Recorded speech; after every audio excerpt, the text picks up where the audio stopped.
이제 최종화만을 남겨두고 있는 이친자인데요. 구화방송은 답답함과 경악스러움이 뒤섞인 방송이 아니었나 싶습니다. 결국 송민아를 죽인 건 김성희로 밝혀졌는데요. 이로써 최영민을 비롯해 송민아까지 김성희가 범인으로 밝혀졌습니다. 물론 현재로서는 정확한 물증은 없지만 남편 또한 그가 죽인 것으로 보이는데요. 집 소유주가 남편에서 그가 사망 후 김성희로 바뀌었다는 점에서 확률상 높아 보이죠. 하준을 제외하고 현재까지 사망한 사람은 모두 4사람으로 보이는데요. 그런데 자세히 들여다보면 그들 죽음에 있어서 한 가지 공통점이 있습니다.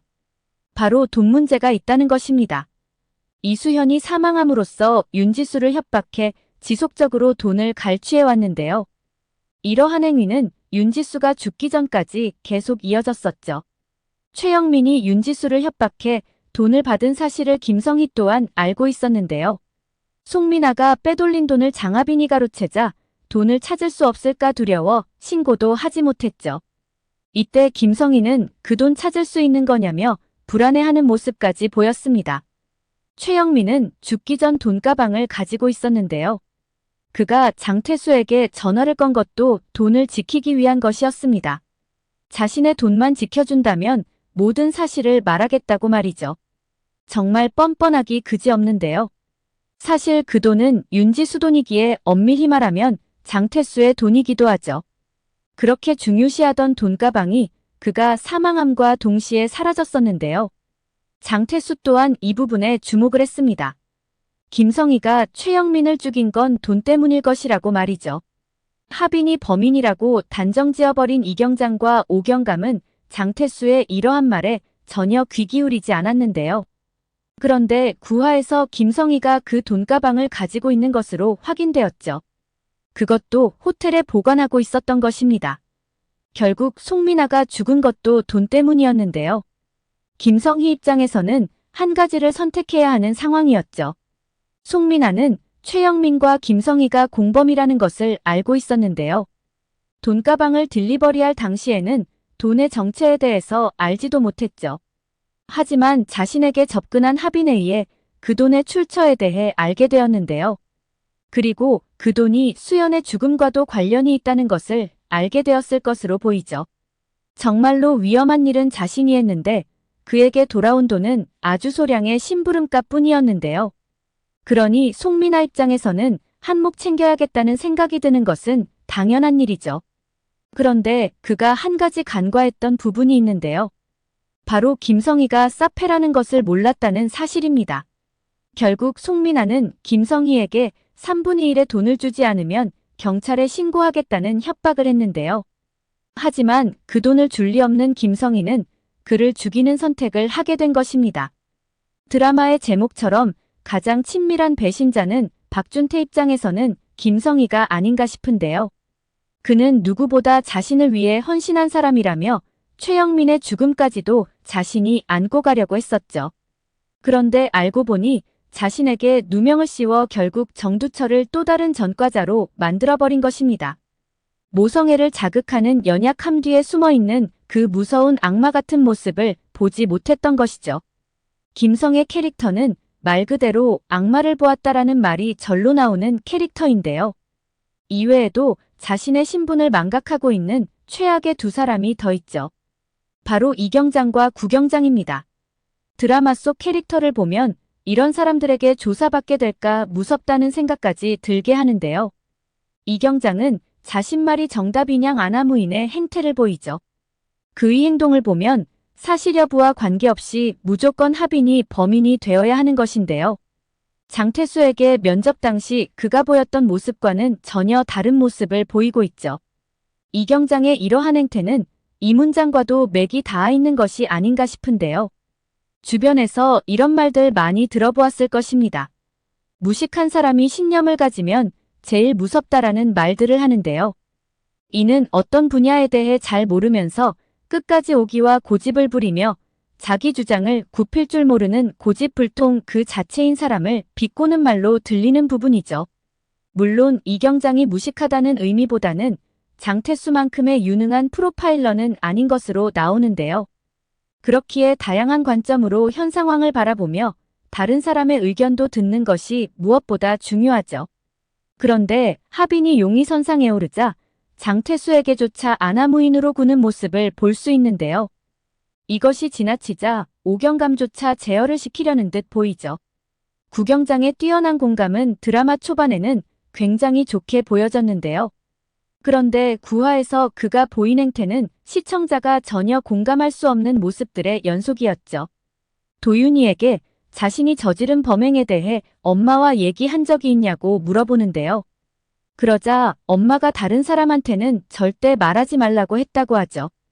구대홍 또한 도윤이에게 다른 사람에게는 절대 말하지 말라고 시키는데요. 정말 황당한 장면이 아닐 수 없죠. 더 기가 막힌 건 바로 이 장면인데요. 귀가하는 김성희에게 자신 같으면 알았어도 몰랐다고 할 거라며 거짓 진술을 강요하죠. 작가가 이런 설정을 왜 한 건지 도저히 이해 불가인데요. 그의 이러한 모습은 오히려 경찰을 더 불신하게 만들죠. 9화 엔딩에서는 경찰이 수연 사건 현장에 하빈과 윤지수가 함께했음을 확인했는데요. 게다가 최영민의 폰에서 충격적인 문자가 발견되었습니다. 바로 네 딸이 수연이를 죽이는 걸 봤다며 신고하기 전에 수연이 죽은 장소로 돈을 가져오라는 협박 문자였죠. 이로 인해 또다시 체포되는 하빈입니다. 시간순으로 보면 지하에 갇혀있던 수연이 다급하게 하빈에게 전화를 한 것인데요. 예고편에서 보인 그의 행색은 지하에 감금되어 있을 때 입었던 옷 그대로이죠. 내용인즉슨 살려달라는 그런 내용이 아니었을까 싶은데요. 우리가 주목해야 할 부분은 바로 이것인데요. 수연이는 그동안 쇠사슬에 묶여서 감금되어 있었다는 것입니다. 즉, 누군가가 풀어주지 않는 이상 혼자서 도망치는 것은 불가능한 것이죠. 이것으로 보아 누군가 의도적으로 수연을 풀어주고 하빈이에게 전화를 하게 했다고 보는 것이 맞지 않나 싶은데요. 그가 바로 김성희일 것입니다. 왜냐하면 최영민은 김성희로부터 사후에 그 얘기를 전해 들었고 돈을 뜯을 목적으로 영상만 찍었기 때문이죠. 예고편에서 보면 하빈은 수연이한테 전화를 받고 다급하게 집을 나서는 모습을 볼 수 있었는데요. 그리고 이 모습을 윤지수가 지켜보고 있었죠. 아마도 불안한 윤지수는 1시간 후에 수연이에게 전화를 했을 것으로 보이는데요. 실제 통화 내역에도 그렇게 나와 있습니다. 물론 이때 수연과 통화를 했을 수도 있고 아니면 연락이 닿지 않자 위치 추적을 통해 하빈과 수연의 위치를 확인했을 수도 있죠. 결국 그렇게 세 사람은 비슷한 시간에 무연산에서 위치가 잡힌 것이 아닐까 생각됩니다. 윤지수 입장에서는 하빈 위치가 그 장소로 확인되었기에 그에게 추가 확인조차 하지 않았던 것으로 보이죠. 하빈은 보이는 캐릭터답게 그 어떤 경찰보다도 이성적이고 냉철한 분석력을 가지고 있는 것으로 보이는데요. 그는 윤지수 협박범을 찾기 위해 가출 팸 사람들과 경찰들에 대한 캐릭터를 사전에 완벽하게 분석했죠. 지피지기면 백전불태라는 말이 있습니다. 싸움에서 이기려면 상대를 알아야 하고 범인을 잡으려면 그들의 캐릭터와 동선을 완벽하게 분석하는 것이 무엇보다 중요하죠. 그동안 많은 시청자들이 고등학생이 적의 말이 되라고 많이들 얘기했었는데요. 지금에 와서 보니 왜 장태수를 포함해 경찰들이 끌려다닐 수밖에 없었는지 이해가 되죠. 하빈은 처음부터 경찰들이 제대로 수사를 하지 않을 거라는 걸 알고 있었던 것인데요. 그래서 자신이 계속해서 떡밥을 던져줌으로써 따라올 수밖에 없게 만들었죠. 또 하빈이 장태수 말은 듣지 않은 채 끊임없이 문제를 일으키는 것처럼 보였는데요. 알고 보니 이것 또한 하빈 계획의 일부였던 것입니다. 자신이 수사 권한이 없기에 그들을 수사하게 만든 것이죠. 즉 장태수의 의심을 끊임없이 자극하며 수사를 멈추지 못하게 했던 것입니다. 그리고 보이는 것과는 달리 하빈의 내면에는 장태수에 대한 믿음이 있었던 것으로 보이는데요. 그가 장태수에 대해 분석한 마지막 내용에는 이런 문구가 있습니다. 내가 한 짓이 드러났을 때 장태수가 나를 구하지 않을 수 있을까라고 말이죠. 이것은 어떤 상황에서도 나를 구해줄 거라는 믿음을 의미하죠. 결국 현재 진행되고 있는 수연 사건과 김성희에 대한 의심도 모두 정황 증거만 있는 상태인데요. 그들이 살해했다는 결정적인 증거는 없는 상태이죠. 그런데 어쩌면 이 사건을 해결하는데 결정적인 증거 역할을 하는 것이 바로 이것이지 않을까 싶습니다. 바로 도윤이 그린 그림입니다. 도윤이는 김성희가 주방에서 요리하는 모습을 그렸었는데요. 그는 김성희가 음식에 약을 타서 송민아를 해했다는 것을 이미 알고 있죠. 어쩌면 장태수가 도윤이 그림을 발견하게 되지 않을까 싶습니다.